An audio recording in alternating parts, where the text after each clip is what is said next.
그럼 괜찮으면 이제 인사하고 시작을 하도록 하겠습니다. 네, 안녕하세요. 네, 오리엔테이션부터 얘기를 하도록 하겠습니다. 이제 어떻게 진행되고 어떻게 될 것인가부터 얘기를 할게요. 오리엔테이션이죠.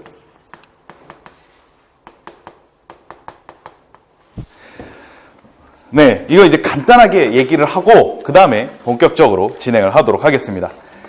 이제 수학교육론은 이제 보시면 이제 1차 시험에 대한 오리엔테이션 자료 갖고 계시죠?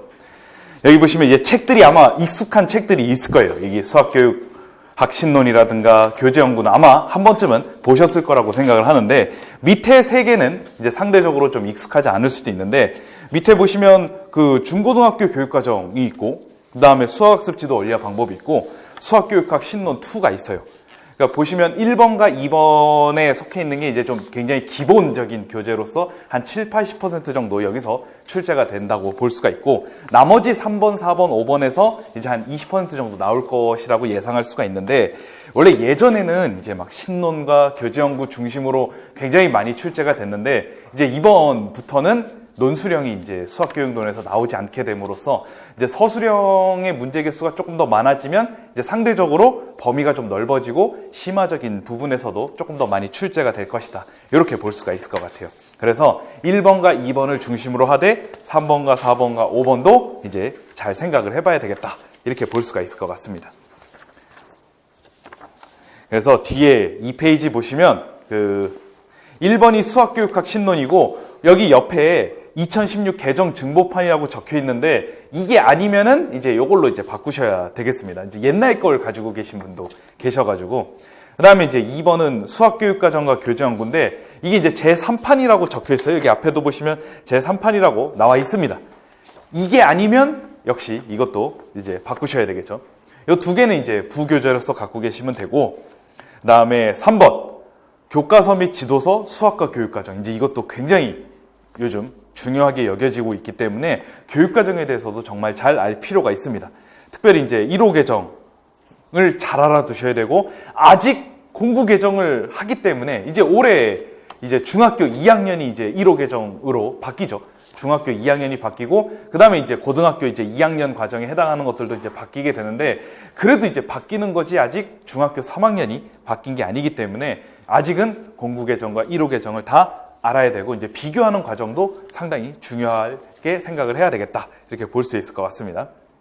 그 다음에 이제 1호 개정으로 넘어오면서 6가지 수학교과 역량이라고 문제 해결, 추론, 창의융합, 의사소통, 정보처리, 태도 및 실천을 굉장히 강조를 하고 있고, 이거는 시험에 안 나온 적이 없어요, 최근에. 그래서 이 6개 중에 하나는 항상 꼭 나올 수도 있을 것이다. 이렇게 생각하시면 될 것 같습니다. 그 다음에 4번 수학습 지도 원리와 방법인데, 이거는 이제 올해도 이번 시험에도 마찬가지지만 아마 변별력을 위해서 여기에 한 문제 정도는 나올 거라고 이제 생각이 돼요. 이번에도 2020학년도도 동일할 것으로 예상이 됩니다. 5번째 수학교육학 신론 2인데, 이거를 읽어보고 공부를 하지 않았으면 풀기 좀 어려웠던 문제가 한 문제 나왔습니다. 그렇기 때문에 이것도 자세히 좀 알아둘 필요가 있겠다. 이렇게 볼 수가 있어요. 그래서 이제 1, 2월 강의는 이제 1번과 2번을 중심으로 강의를 하게 되지만, 먼저 당연히 이제 이거를 정확하게 잘 알고 있어야 되고, 그 다음에 이제 3월, 4월에는 3번과 4번과 5번을 중심으로 다루게 될 텐데, 그래서 1, 2월 달에는 이제 신론과 그 다음에 교재 연구를 확실하게 파악을 하는데 집중하시면 될 것 같습니다. 네, 이제 2018학년도하고 19학년도를 특별히 볼 필요가 있어요. 이 두 개가 올해 시험이 어떻게 나올지에 대해서 감을 잡을 수 있게 하는 또 중요한 역할을 하기 때문에, 2018학년도를 보면은 이제 1번을 보시면 신론과 교재연구 관련된 내용이 비교적 좀 쉽게 출제가 됐습니다. 그래서 이제 어렵게 출제됐던 때하고 다르게 이제 쉽게 출제함으로써 이제 1, 2월 이제 제가 이제 강의를 하게 되는데, 이제 스스로 공부를 많이 할 수 있게 되는 수준으로 이제 바뀌었지만, 어쨌든 잘 모른다면 강의를 들을 필요가 있게 되었죠. 2번째, 이제 지도서하고 교육과정의 비중이 굉장히 커짐으로써, 제가 이제 3, 4월에는 이제 중학교 지도서를 이제 꼼꼼하게 분석을 하지만, 굉장히 이런 부분에서의 이제 비중이 상당히 커지게 됐습니다. 특별히 2018학년도에서는 이제 수학교육론 24점 중에 대략 한 8점에서 10점 정도의 엄청난 영향력을 가졌죠. 상당히 중요한 부분이었다고 할 수가 있습니다. 그리고 특별히 공구 계정과 1호 계정을 비교하는 내용도 출제가 됐었기 때문에 이제 이 부분도 이제 2020학년도 시험에 생각을 해봐야 될 것 같습니다. 그다음에 네 번째, 변별력을 위해 한 문제는 이제 이외에, 그러니까 신론과 교재연구, 지도서 이외에 또 한 문제 또 출제가 됐었으니까 또 생각을 해보면 좋을 것 같고요. 그다음에 2019학년도 이제 얼마 전에 본 시험이죠. 역시 이번에도 신론과 교재연구에 관련된 내용은 상대적으로 좀 쉽게 출제가 됐습니다. 그래서 확실하게 익혀서 기본 이론에 해당하는 부분을 확실히 익혀서 서술을 잘 할 수 있게끔 연습을 하는 게 굉장히 중요하다 이렇게 생각이 돼요. 그래서 제가 이제 이론 강의를 하면은 2주차부터는 이제 피드백이라고 해서 이제 테스트 문제들을 몇 개씩 드릴 거예요.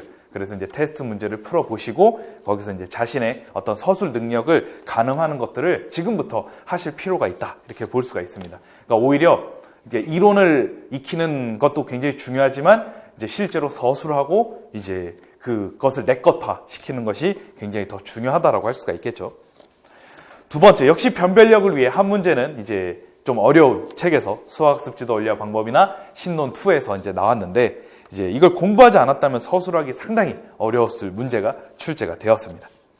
그래서 이제 수학습지도 원리와 방법이나 여기 나오는 수학교육학 신론 2라든가 여기에는 없지만 학교 수학의 교육적 기초도 이제 상중하 이렇게 3권이 있거든요. 이런 것들은 다 3, 4월에 심화반에서 임용시험과 관련된 내용만 추출해서 이제 다루게 될 예정입니다.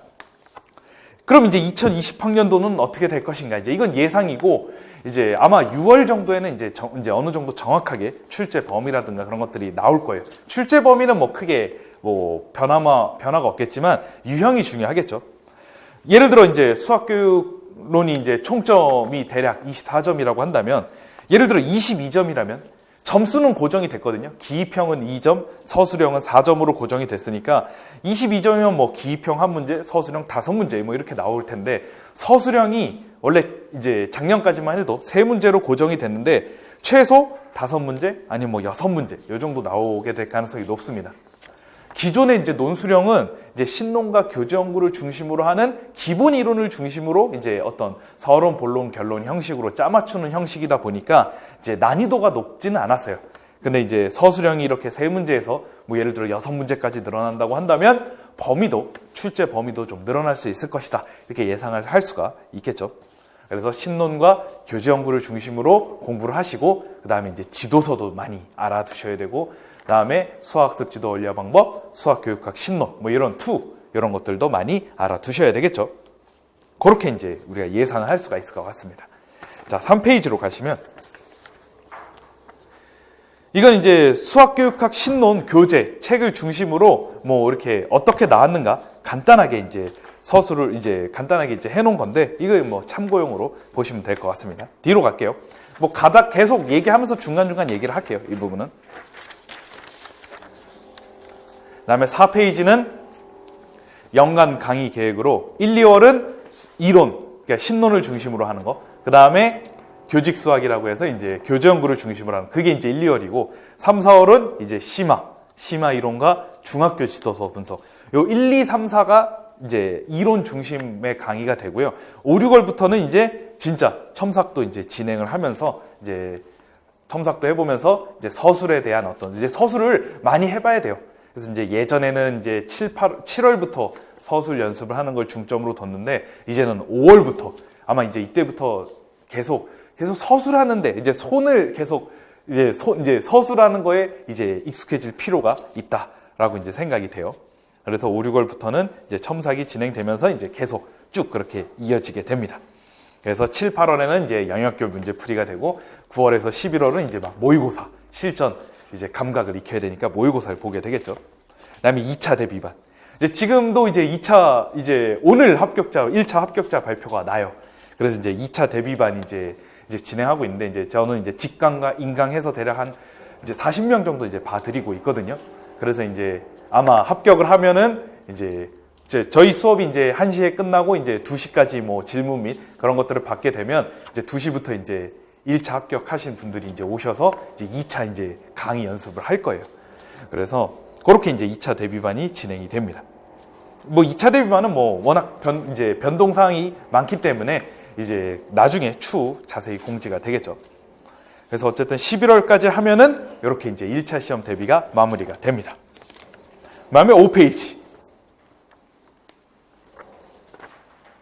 이제 수교 이론반, 교직 수학반이라고 이제 명칭이 돼 있는데 지금은 이제 첫 주라서 이제 프린트로 이제 제공이 됐는데 둘째 주부터는 뭐 교재 형식으로 이제 나가게 될 거예요.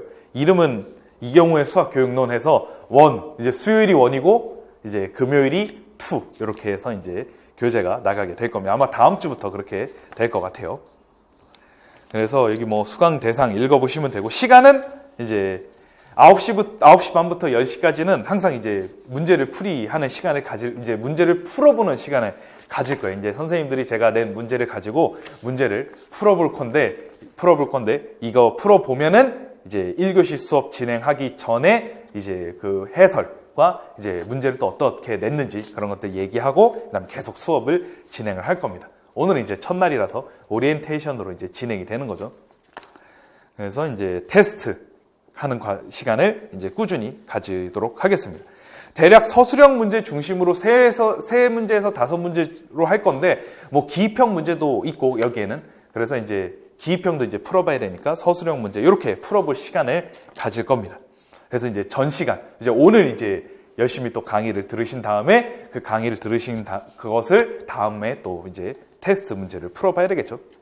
그래서 제가 이게 수교 이론 테스트 한 문제 중에서 한 문제가 비슷한 유형이 출제가 됐으니까 잘 풀어보시면 굉장히 도움이 될 것 같습니다. 그래서 13시부터 14시죠. 1시부터 2시까지는 이제 뭐 열심히 질문을 하시면 됩니다. 필요한 것들. 제가 질문이 없을 수 있도록 뭐 최대한 자세하게 뭐 이제 말씀을 드리기는 하지만 필요한 거 있으면 또 역시 질문을 하시면 되겠죠. 그리고 이제 밑에가 중요한데 수학교육론 블로그가 있어요, 제가. 그래서 뭐 네이버나 다음에 뭐 이경우 수학교육론 이렇게 딱 치면은 바로 나옵니다. 그래서 거기에 언제든지 질문 게시판도 만들어 놨고 뭐 솔직히 질문 게시판 못 찾겠다 그러면 아무데나 댓글을 남기면은 뭐 저한테 다 알람이 가기 때문에 아무데나 질문하시면 제가 편안하게 지금도 뭐 2차 관련해서 많이 질문 받고 제가 답변을 해드리고 있거든요. 그래서 뭐 질문하시면 편안하게 뭐 답변을 해드리도록 하겠습니다. 그렇게 이렇게 진행이 된다는 거. 그 다음에 뒤로 넘어가시면 6페이지. 여기 보시면 이제 수교이론 기본반 이제 오늘 수요일이죠. 수요일에는 어디까지 할 것이냐. 지금 챕터 1이 아마 복사가 다 돼 있을 거고 수학교육학의 이해라고. 그 다음에 수학교육학의 이해만 하면 너무 작기 때문에 우리나라의 수학과 교육과정의 발달. 첫 번째 시간으로 교수 요목기에서 아마 제7차 수학과 교육과정까지 이거는 이제 아마 서술형으로는 어려울 수 있어도 기입형으로는 충분히 이제 구분을 할 수 있어야 되기 때문에 뭐 이건 알아두시면 굉장히 도움이 될 것 같으니까 1주차에 여기까지 하고 시간을 봐서 2009 개정까지 조금 할 수도 있고 뭐 안 할 수도 있고 그건 시간에 따라서 접근을 하도록 하겠습니다. 그다음에 2주차에는 특별히 공부 개정과 1호 개정이 어떻게 이제 됐는지 중심으로 얘기를 할 거고 근데 이제 공부 개정과 1호 개정의 세부적인 세세한 내용에 대한 이제 비교는 이제 금요일에 교직 수학 강의 때 이제 진행을 할 거고요. 이제 교직 수학은 이제 말 그대로 이제 현재 이제 교직에서 활용할 수 있는 그런 수학에 대한 내용을 중점적으로 강의를 하는 거니까 그때 자세히 할 거고 이제 여기서는 이제 객관적인 측면에서 비교를 하는 걸로 하겠습니다. 큰 틀에서 이제 비교를 다루도록 하겠습니다. 그다음에 3주차에는 이제 철학적으로 이제 접근하는 거. 철학적인 접근도 중요하고 오늘 어떤 부분을 여러분들이 배워야 되고 임용시험 범위가 어떻게 되고 그런 것들은 이제 얘기를 할 건데 그런 것들을 봤을 때 이 주차에 이 강의하는 것들을 왜 이렇게 강의하는지 이해하실 수 있을 거라고 생각합니다. 그래서 이제 철학적인 접근도 굉장히 중요한 게 이번 시험에 또 나왔어요. 논술형이긴 하지만 어쨌든 철학적인 접근도 굉장히 중요하다는 거 생각을 해보시면 될 것 같고 4주차는 이제 문제 해결. 문제 해결이 정말 수학에선 정말 중요하죠. 수학은 문제 해결로 시작해서 문제 해결로 끝난다고 할 수 있기 때문에 굉장히 중요하다. 이렇게 볼 수가 있습니다. 그다음에 5주차, 6주차는 심리학에 대해서 이제 다루게 될 텐데 수학교육 심리학, 특별히 이제 수학교육 심리학자들이 많이 있는데 굉장히 중요하니까 한 1.5주차 걸쳐서 다루게 될 거고 그다음에 이제 수학학습 지도 이론이라고 이 굉장히 중요합니다. 이제 이것도 지금 이게 1.5주차씩 다루는 이 내용들은 굉장히 중요하고 시험에도 많이 출제가 되기 때문에 1.5주차씩 이제 반영을 했어요. 이제 이 부분은 굉장히 자세하게 지도를 할 예정입니다. 그다음에 이제 8주차는 원래 공학적 도구의 활용도 역시 수학습 지도 이론에 들어가긴 하는데 아마 이 수학습 지도 이론이 너무 내용이 또 많기 때문에 좀 약간 따로 뺐어요. 그래서 이제 공학적 도구의 활용과 이제 학교 수학 평가. 이게 그 신론책을 가지고 계시면은 이제 이름만 좀 살짝 바꿨지 거의 이제 비슷하기 때문에 거의 이제 신론 보면서 그 부교재로 이제 제가 적어놨는데 보시면서 오늘 강의 내용을 더 이해하는데 도움이 되실 수 있을 거라고 생각을 합니다. 그렇게 해서 이제 8주차까지 다루도록 하겠습니다. 그래, 그러면 여기까지 오리엔테이션으로 하고 그럼 이제 본격적으로 수학교육 2의 얘기를 하도록 하겠습니다. 바로 그냥 시작을 할게요. 1페이지부터 오리엔테이션 끄시고.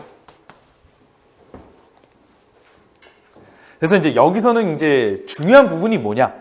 과연 임용시험에서는 어떤 것을 다루게 되고 어떤 것이 출제가 될 것인가? 이제 그걸 초점으로 둘 거기 때문에 뭐 이제 스킵하는 부분도 꽤 많을 거예요.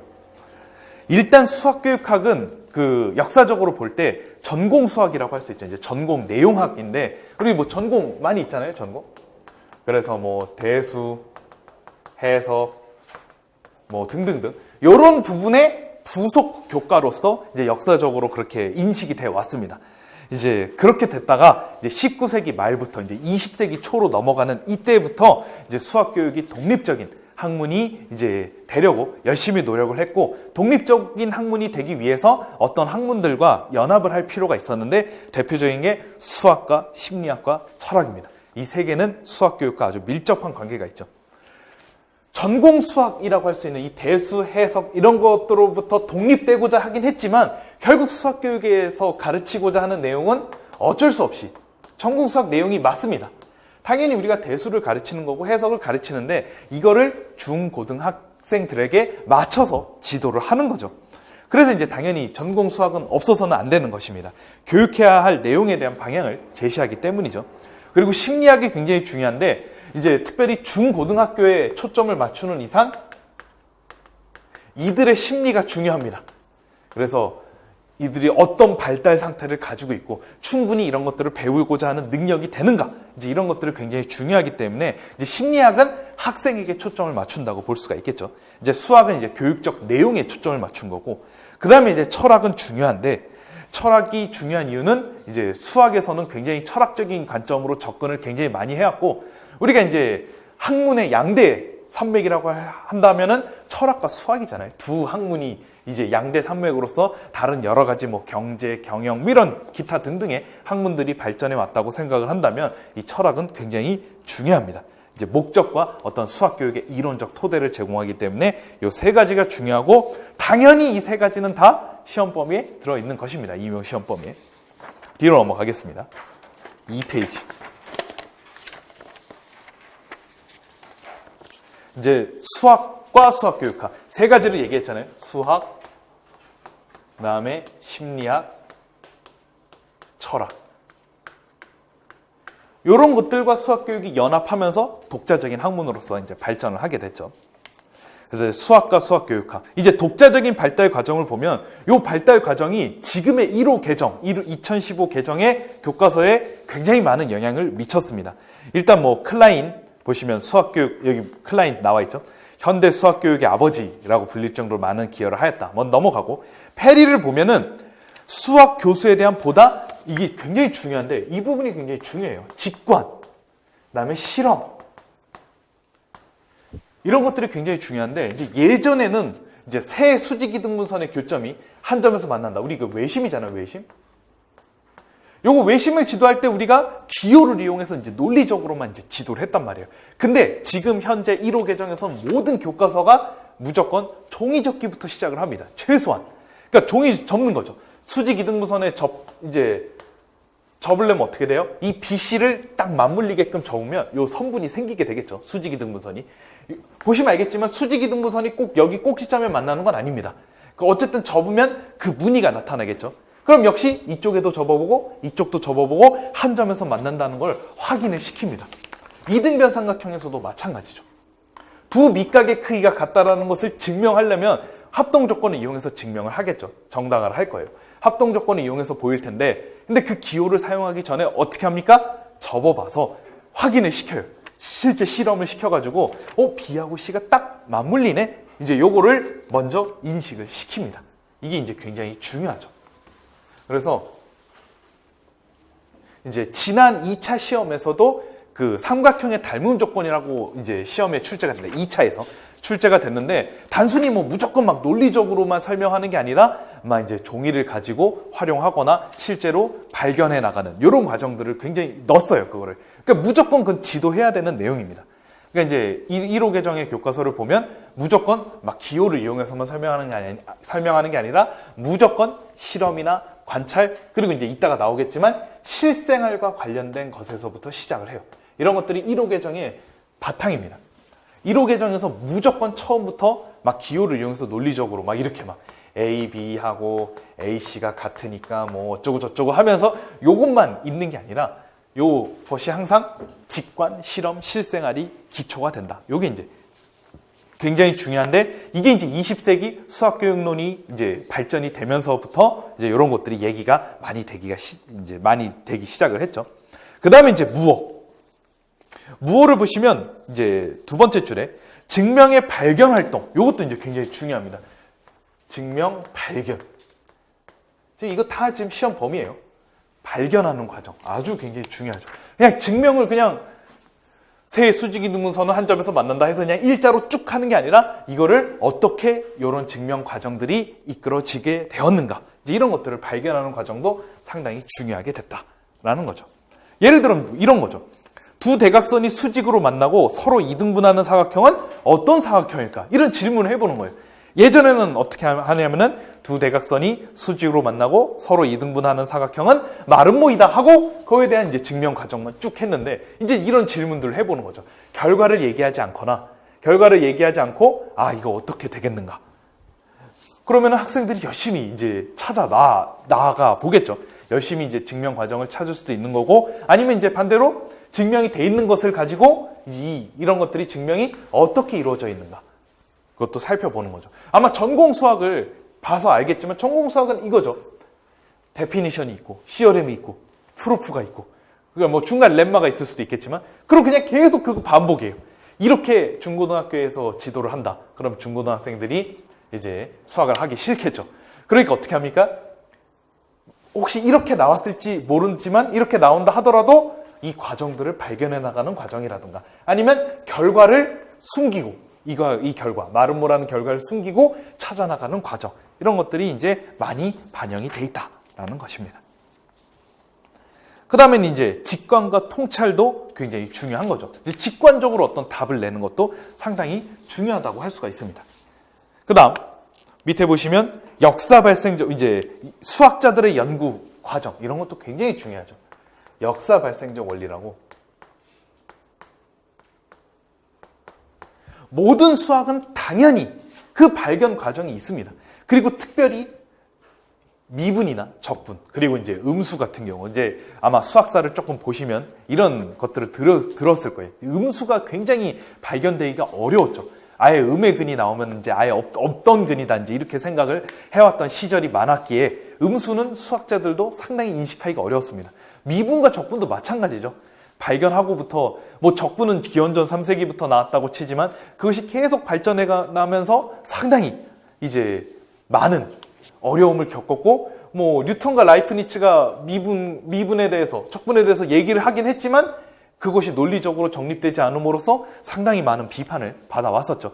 이렇게 어려웠던 이 학문을 그냥 중고등학교에서는 그냥 형식적으로만 지도한다면 얼마나 학생들이 이해하기 어렵겠어요. 그렇기 때문에 어떻게 하면 학생들이 이해할 수 있게끔 잘 지도할 수 있겠는가, 이제 이런 것들이 굉장히 연구가 많이 됐다라는 것입니다. 그래서 이제 이런 것들을 우리가 지도하는, 그러니까 저희들은 이런 것들을 형식적으로만 지도하는 게 아니라 학생들에 맞게 그들이 이해할 수 있도록 지도하는 게 굉장히 중요하죠. 이제 이런 학문적 내용을 이제 교육하는 기법들, 이런 것들이 다 임용 시험 범위다라고 얘기를 할 수가 있습니다. 자, 그러면 수학 교육에 대해서 수학자들은 어떻게 기여를 했는가? 학교 수학과 학문 수학의 연결고리를 찾았는데, 이걸 생각하면 생각하면 아실 수가 있을 겁니다. 우리가 연속을 분명 입실론 델타법으로 배웠어요. 요걸로 이제 배웠습니다. 이거를 중고등학교 때 그대로 지도하는, 이거 지도해야 돼요. 당연히 연속에 대해서 지도 안 하면 안 돼요. 고등학교 때. 지도 안 하면 안 되는데 이걸 입실론 델타법을 그대로 지도하면 학생들이 이해할 수가 없겠죠. 그럼 이걸 어떻게 이것을 변형시키지 않으면서 학생들에게 정말 쉽고 알기 쉽고 간단하게 지도할 것인가. 그래서 어떻게 됐습니까? 결국 극한값과 이제 함수값이 같은 것으로 이제 지도를 하게 됐죠. 그러니까 이렇게, 이게 학문 수학이에요. 이러한 학문 수학을 바로 학교 수학으로 어떻게 적절하게 변환할 것인가. 근데 변환하는 건 좋은데 이 변환할 때 왜곡되면 안 되겠죠. 이거 그대로 이제 왜곡되면 안 되고 어떻게 하면 쉽게 지도할 수 있을 것인가. 이거 극한값과 함수값이 같다는 거는 엄밀하게 말하면 이 친구를 전혀 입실론 델타를 뭐 전혀 100% 왜곡 안 한 건 아니지만 그래도 최대한 손상 없이 최대한의 학생들이 이해할 수 있도록 가르치는 방법으로 바뀌었습니다. 그래서 이제 이렇게 지도를 하는 거죠. 그러니까 굉장히 잘 변환하는, 그러니까 이런 것도 연구하는 것도 굉장히 중요하다. 이렇게 볼 수가 있겠죠. 우리가 이걸 교수학적 변환론이라 그래요. 이제 변환을 잘 해야 되니까. 이건 이제 나중에 얘기를 할 것 같습니다. 그다음에 두 번째, 지식의 구조를 확인하는 것이라고 할 수 있는데 교과의 핵심 아이디어가 있습니다. 이게 보시면 집합도 그렇고 모든 교과에는 그 학문에서의 그 코어라고 할 수 있는 핵심 아이디어가 있는데 결국 이거를 중고등학교 학생들도 이해를 해야 된다는 것입니다. 그러니까 뭐 막 수학의 겉핥기, 수박 겉핥기처럼만 지도하는 게 아니라 결국 그 내부를 지도를 할 필요가 있긴 있어요. 근데 이제 학생들에게 맞게 지도하는 게 필요하겠죠. 어찌됐든 이 학문 수학에 속해 있는 이런 어떤 수학, 전공 수학자들은 이 수학 교육에 그런 내용적인 토대를 제공했다는 측면에서 큰 의의가 있다. 이렇게 볼 수가 있을 것 같습니다. 그럼 계속 이제 심리학과 수학교육학 아마 뒤로 넘어가시면 되겠죠. 3페이지. 이제 수학적인 측면을 얘기했어요. 이제 심리학적인 측면 살펴보도록 하겠습니다. 그 수학을 결국 학생들에게 의미 있게 가르쳐야 되기 때문에 이게 심리를 파악하는 게 굉장히 중요하게 되었습니다. 자, 일단 심리학이 뭐냐 살펴보면 인간의 심리와 행동의 발달과 변화를 연구하는 학문이 심리학이에요. 그럼 수학교육학은 뭐냐? 인간의 심리와 행동을 수학을 통해 계획적으로 바람직한, 이게 중요하죠. 계획적, 이게 교육이 들어가면 우리가 교육학에서도 혹시 배웠을지 모르겠지만 바람직한, 사회적으로 올바른 방향으로 변화시키는 게 교육의 목적이죠. 그러면 심리학과 수학교육학을 연결하면 심리학의 연구 결과가 있어요. 이 연구 결과 및 방법론을 수학교육의 학문적 토대로 이제 적용을 하게 되는 것이죠. 그래서 여기 수학교육학의 성립 및 발전에 기여한 심리학자들이 있는데 여기 손다이크, 스키너, 가네, 베르타이머, 그 다음에 소크라테스부터 쭉 오스벨까지 다 얘기할 거예요. 수학교육 심리학에서 다 얘기할 건데 굉장히 중요하다라고 할 수가 있겠죠. 크게 행동주의, 형태주의, 인지주의로 나누는데 우리가 임용시험에서는 인지주의가 절대적으로 중요합니다. 인지주의가 한 90% 나온다고 보시면 되고 행동주의하고 형태주의가 뭐 나오면 한 10% 정도 차지하겠죠. 인지주의 심리학자에 초점을 맞춰서 특별히 소크라테스부터 오스벨까지. 소크라테스는 이제 굉장히 옛날 사람이라서 조금 이제 심화반에서 이제 다룰 거고 약간 중요도가 조금 떨어진다고 볼 수가 있으니까. 그리고 이제 듀이는 이제 약간 영역이 듀이는 이제 수에 대해서 많이 얘기해서 이제 듀이는 약간 초등교육에 좀 많이 발전을 했기 때문에 조금 넘어간다 치고 피아제부터 오스벨까지는 굉장히 중요하게 얘기를 할 겁니다. 그렇게 이제 하면 되겠죠. 그래서 이제 심리학이 수학교육학 형성에 미친 영향을 보시면 그래서 이제 여기 긍정적인 측면과 부정적인 측면. 이제 저는 프린트 조금 잘못해서 뒤로 넘어갔는데 그대로 가시면 돼요. 3페이지 맨 밑에요. 그래서 긍정적, 부정적 나와 있죠? 3페이지 맨 밑에. 그래서 수학 교수학습 이론 형성에는 굉장히 긍정적인 영향을 미쳤지만 이제 가르치는 방법에만 좀 집중을 하게 되는 부정적인 측면도 좀 있습니다. 그래서 이제 그 측면을 이제 뭐 부정적인 측면이라고 할 수가 있겠죠. 이제 철학과 수학 교육학으로 넘어가겠습니다. 이제 심리학도 얘기를 했죠. 이제 철학의 어떤 우리가 선을 그으면 역사적인 선을 그으면 이 크게 두 가지로 나눠지는데 절대주의 수리 철학과 상대주의 수리 철학으로 나눠져요. 절대주의,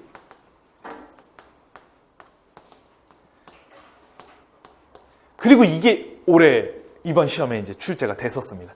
그러니까 수학을 이제 이전에는 어떻게 생각했냐면 수학이 완벽한 참이고 정말 수학은 정말 완벽하다.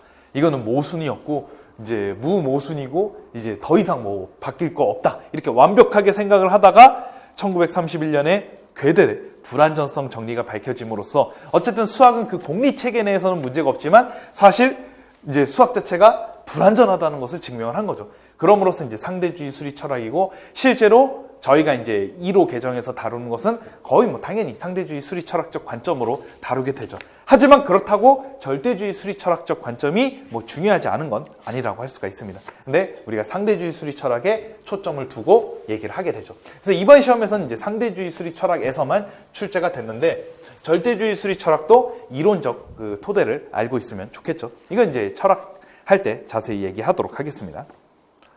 이제 수학 교육학의 개념 및 구조 얘기를 하도록 하겠습니다. 그럼 수학교육학이란 무엇인가? 그래서 1번, 2번, 3번 보면 4번에 단순히 그 수학과 교육학의 합성어가 아니라 수학교육에 관련된 인접한 학문적 특성을 포함한, 인접한 학문이라는 건 심리학, 철학 같은 거를 포함한다. 이제 이런 얘기입니다. 그래서 뭐 여기 히긴슨이라는 사람이 수학교육학 연구를 했어요. 그래서 뭐 여러 가지 연구를 했죠. 여기 그림도 나와 있죠. 그림 1-1에.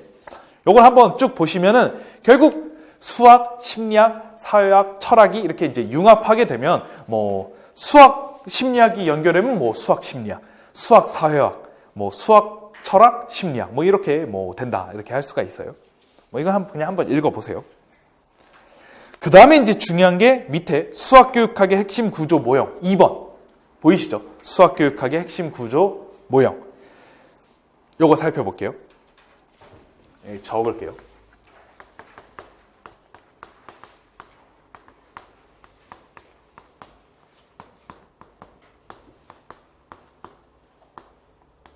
세 가지 측면입니다. 수학교육학의 기본을 이루는 세 가지 질문은 무엇을 가르칠 것인가? 바로 내용적인 측면을 얘기를 하는 거고요. 어떻게 가르칠 것인가? 바로 심리학적 측면입니다. 어떻게? 왜 수학을 배워야 하는가? 바로 철학적인 관점에서 얘기를 하는 겁니다. 그러니까 이 철학은 수학사도 좀 들어간다고 할 수가 있어요. 이러한 질문에 대한 해답을 제공해 줄 수 있는 것이 세 가지 이해다. 그래서 내용적 이해. 내용적 이해. 그 다음에 요거 꼭 이렇게 구분되는 건 아니니까 적지 않을게요. 내용적 이해, 설명적 이해, 교육적 이해인데 만약에 수학에만 중점을 두면 이제 설명적 또는 교육적 이해는 좀 치중을 덜 하게 되는 것이고 심리학에만 초점을 두면 내용적 또는 좀 설명적 이해에 부족한 측면이 있기 때문에 균형 있게 지도를 해야 된다는 것이죠. 그래서 여기 내용적 이해를 보시면 아마 뒤에 그 그림 1-2의 표를 보고 얘기를 할게요. 그림 1-2의 수학교육학의 구조가 있죠. 이게 다 시험 범위가 됩니다. 일단 내용적 이해를 보시면 그림을 보고 그냥 얘기할게요. 나머지는 이제 설명이니까. 그래서 내용적 이해는 수학이 있고 순수 수학이 있고 응용 수학이 있고 통계학이 있는데 이런 것들은 다 우리가 중고등학교 교과서에 다 영향을 미치는 것입니다. 그러니까 내용적 이해는 여기서 수학교육론에서는 뭐 이 내용을 다 다루지는 않을 거예요. 이제 물론 뭐 중고등학교 수학에서 필요한 내용들은 다루게 되겠죠. 예를 들어 뭐 대수의 법칙이라든가 뭐 큰수의 법칙 이런 것들이라든가 정규분포라든가 뭐 전공 수학적인 내용이 조금 얘기가 될 수 있을지 모르나 기본적인 거는 이제 아까 얘기했듯이 학문 수학을 학교 수학으로 변환된 내용을 다루게 되겠죠.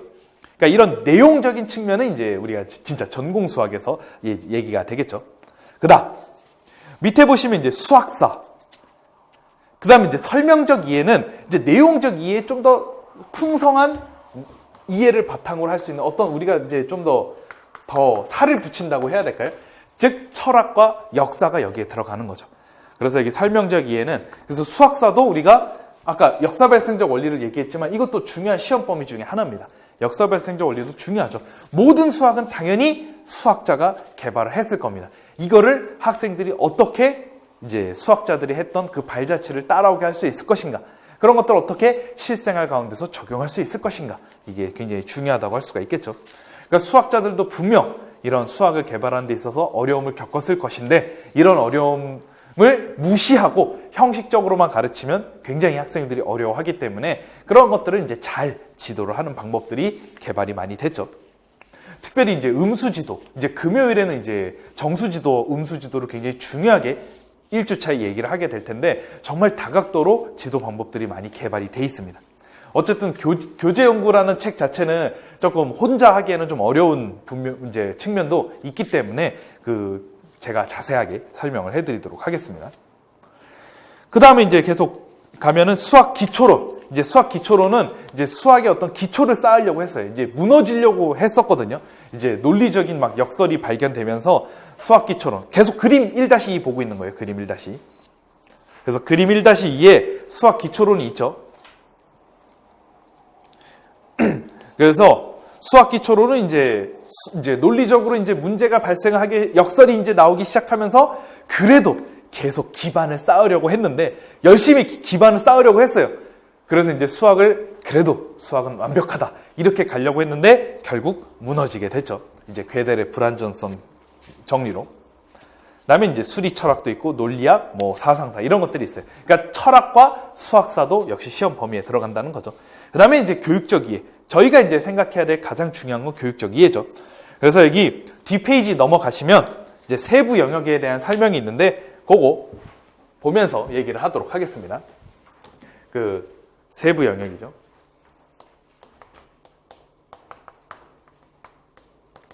그래서 1번에 수학 기초론이 있죠. 그림 바로 뒤에 있죠. 그림 바로 뒤에. 아마 뒷장 넘기셔야 될 것 같아요. 그래서 수학 기초론은 수학이란 무엇인가? 수학의 인식 및 존재의 본질은 무엇인가? 수학의 모순은 없는가? 이런 것들을 연구를 했고요. 그 다음에 이제 수학사. 아까 얘기했듯이 역사 발생적 원리. 두 번째 줄에, 수학사 두 번째 줄에 역사 발생적 원리가 나와 있죠. 그래서 어떤 수학자가 발견했을 그런 수학적 내용들을 우리가 잘 지도하는 게 중요합니다. 세 번째, 수학 교육과정론. 요게 굉장히 중요하죠. 2015 개정 수학과 교육과정을 중심으로 지금 이런 어떤 수학적인 전체적인 측면을 생각하고서 교육과정을 만들었습니다. 이게 우리가 맨 앞에 오리엔테이션에 맨 앞장에 있죠? 3번 책이에요. 이게 바로 3번. 중고등학교 교육과정. 이 3번 책인데 이 교육과정을 토대로 네 번째 교재를 만든 겁니다. 이게 바로 교과서 및 지도서죠. 그래서 이제 지금도 막 1호 개정으로 막 계속 바뀌고 있죠. 그래서 이제 지도서. 그래서 교육적으로 필요한 핵심 내용을 구체화하는 과정이고 이제 교수학적 변화는 아까 얘기했듯이 학문 수학이 학교 수학 이제 연속이란 내용 지도 안 할 수 없으니까 지도해야 되는데 어떻게 지도할 것인가 그게 이제 지도서에 다 녹아 들어있다 이렇게 얘기할 수가 있겠습니다. 그다음 다섯 번째죠. 다섯 번째는 수학 교수학습론. 그래서 이러한 지도서에 나온 교과서에 나온 이 내용들을 어떻게 지도할 것인가 이제 그런 이론적 토대가 되는 게 수학 교수학습론이고요. 그 다음에 수학 교육 평가는 말 그대로 이제 평가하는 방법이죠. 요즘 평가가 굉장히 강조가 되고 중요하게 여겨지고 있는 때이기 때문에 이제 예전에는 막 그냥 결과만 평가하고 그랬어요. 막 여기서 막 시험지 풀고 막 답만 평가했는데 이제 과정도 굉장히 중요하게 평가를 하죠. 그 과정 가운데서 모두들끼리 서로 얼마나 협력을 했는가, 적극적으로 이런 어떤 수학학습을 위해서 참여했는가. 이제 이런 것들도 다 평가에 들어가기 때문에 그렇기 때문에 막 관찰도 하고 면담도 하고 이런 것들이 이제 많이 발전을 하게 됐죠. 그 다음에 수학 문제 해결. 이제 문제 해결 굉장히 중요하죠. 문제 해결 강조한다는 거. 그 다음에 공학. 이제 요즘은 이제 굉장히 공학적 도구도 많이 활용하게 됐습니다. 그래서 예전에는 끼케야 컴퓨터를 이용해서 막 이제 함수 그래프 그리는 거, 요 정도만 활용을 했다면은 이제 통계에서 계산도 이제 대신 처리한다든가 이제 통계 자료를 수집하는 데 있어서도 컴퓨터 많이 활용하게 됐고 그리고 계산이 복잡한 것들도 계산기를 많이 활용을 하게 됐습니다. 공학적 도구 활용 굉장히 중요하게 됐죠. 그 다음에 이제 한국교육과정 평가원에 있는 평가 영역 및 내용 요소인데 이게 시험 범위입니다. 아까 얘기한 거 그대로 녹아 들어있어요. 첫 번째는 교육과정 및 교육사. 그래서 우리나라 수학과 교육과정에 이거 오늘 할 거예요. 이게 시험범위죠. 두 번째, 국제적 동향. 오늘 할 겁니다. 시험범위죠. 수학 교육사 및 수학 교육 철학. 이건 이제 철학할 때 얘기를 하게 되겠죠. 그 다음, 수학 영역별 교육론. 이게 보시면 수화연산, 대수. 이렇게 목록만 찝어볼게요. 수화연산, 대수, 기하, 함수, 확률과 통계, 그 다음에 이제 미적분, 함수는 이제 미적분도 포함이 됩니다. 그럼 이제 이 6개 영역이 있거든요. 수화연산, 대수, 함수, 기하와 증명, 미적분, 확률과 통계. 이 6개 영역을 금요일에 다루게 될 겁니다. 교직 수학에서 다루게 되겠죠. 그 다음, 수학 교수학습론. 교수학습론이 크게 두 가지로 나눠져 있어요. 수학학습 심리학, 심리학적인 측면과 그 다음에 교수학습 원리학 방법인데 이거는 이제 뒤에 그 심리학 1.5주 다루기로 했죠. 그 다음에 지도 이론 1.5주 다루기로 했죠. 이거는 굉장히 중요하니까 3주에 걸쳐서 정말 자세하고 중요하게 다루게 될 겁니다. 그다음 마지막 평가. 평가는 이제 마지막 주차에 다루게 되겠죠. 이게 한국교육과정평가원 사이트에 보면 이제 나온 내용이고 이게 그대로 시험 범위가 된다고 할 수가 있겠습니다. 그럼 이제 뭘 공부를 해야 되는지 이제 조금 아실 수가 있겠죠. 이렇게 정리를 하시면 이제 본격적으로 수학교육의 필요성과 목적에 대해서 얘기를 하도록 하겠습니다. 그래서 여기서부터는 이제 본격적, 이제 뭐 지금까지는 오리엔테이션이라고 생각하시면 되고, 그럼 이제 한 타임 잠깐 끊었다가 그다음에 수학교육의 필요성 및 목적부터 얘기를 하도록 하겠습니다.